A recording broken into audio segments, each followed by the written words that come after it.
Salut, aujourd'hui alors on voit ce truc là, c'est tout mignon, on dirait un jouet Nintendo. C'est le dernier chargeur de SkyRC, le B6 Neo, qui remplace le B6 qui est mondialement connu, mondialement copié également.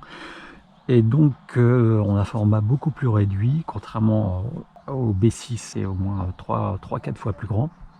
Alors là c'est tout mignon, ça mesure moins d'une carte de crédit. Et là, il y a de multiples couleurs. Là, je l'ai pris en rose, il est collector. Donc voilà, déjà la taille géniale, ça tient dans un sac. Il peut encaisser 200 watts. Donc on peut faire des charges assez rapides. Alors le seul hic quand on le déballe, c'est qu'il n'y a que ça. Aucun câble n'est fourni. En fait, il faut l'alimenter ici avec une XT60. Donc il a fallu acheter ce câble là qui coûte 1 ou 2 euros pour alimenter mon chargeur. Et faut également pas oublier le prix du chargeur. Donc là j'ai pris un chargeur 24 volts 8 ampères. Donc sachant que la qualité de votre chargeur va déterminer la puissance de votre appareil. Donc il y a à peu près là 10-12 euros à acheter en plus. Donc ça il faut le savoir. Ça coûte que 30 euros, mais prévoyez une bonne alimentation et puis ce câble qui vous permet de brancher le chargeur et ensuite d'alimenter votre appareil. Petite chose également qui est très bien, c'est voilà, sans rien brancher, vous pouvez mettre votre lipo et on voit directement les tensions d'alimentation de chaque cellule. Alors ça c'est top pour voir rapidement l'état de votre batterie. Une petite fonction mais qui est vraiment très intéressante.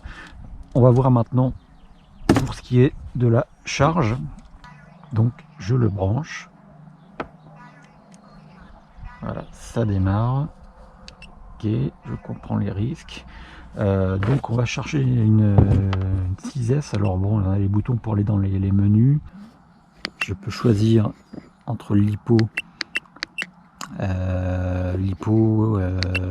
nickel cadmium, voilà, différents types de batteries. Il y a également la LiVH qui peut servir, qui peut être pratique. Donc là moi c'est une lipo. Avec ce chargeur je peux charger de 1 à 6S. Donc là je charge une 6S. Les tâches que je peux faire, soit chargement équilibrage, chose qui nous sert le plus quand on charge une lipo, une charge, si on n'a pas de prise d'équilibrage, stockage, quand vous n'utilisez pas pendant un certain temps vos lipos, ça vous la charge à 3/4 et ça permet que vos lipos ne s'abîment pas, et des charges que je n'utiliserai pas parce que je n'ai pas envie de tuer ma batterie. Voilà, donc c'est un chargeur équilibrage, condition 4 volts 20, je n'y touche pas, courant de charge 4 ampères 2, ça me fait du 4C sur ma batterie, je pense qu'elle peut encaisser ça. Donc voilà, je démarre et c'est parti pour mon chargement équilibrage de ma lipo. D'autres choses assez classiques, le voltage, l'ampérage de l'alimentation, la puissance en watts du chargeur également. Donc là c'est des choses très classiques. Après je peux aussi avoir la tension de chacune de mes cellules.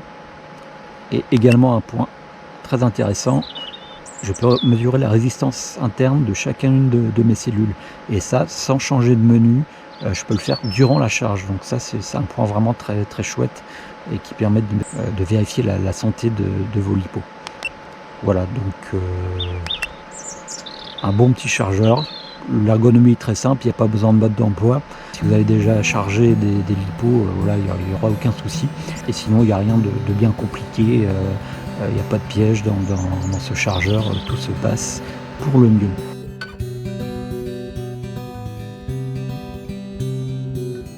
Il est ventilé, il y a un ventilo à l'intérieur. Alors c'est vrai que c'est un côté très jouet, très sympa.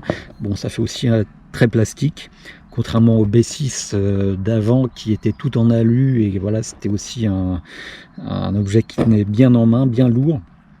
Là bon, vous voyez, ça fait un peu Fisher Price quoi, mais ça n'empêche pas que ce chargeur est très sympa. Il est plus puissant que le B6 original qui faisait que 80 watts. Là on peut monter à 200 watts, donc plus puissant. Voilà, très facile d'utilisation. Pour 30 euros, c'est vraiment quelque chose que je recommande. pendant ce test, j'avais une batterie, voilà, celle-là qui n'était pas gonflée et qui a gonflé durant la charge.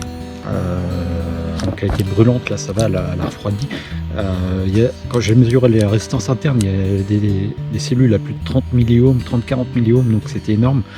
Bon, je la charge quand même, ça peut toujours servir pour faire un vol assez court. Et bien, elle a gonflé, elle était à 2 doigts de brûler. Donc voilà, j'ai mis le LipoKiller dessus pour la neutraliser. Alors inutile de vous dire qu'une batterie comme ça, on la met de côté et bien à l'abri.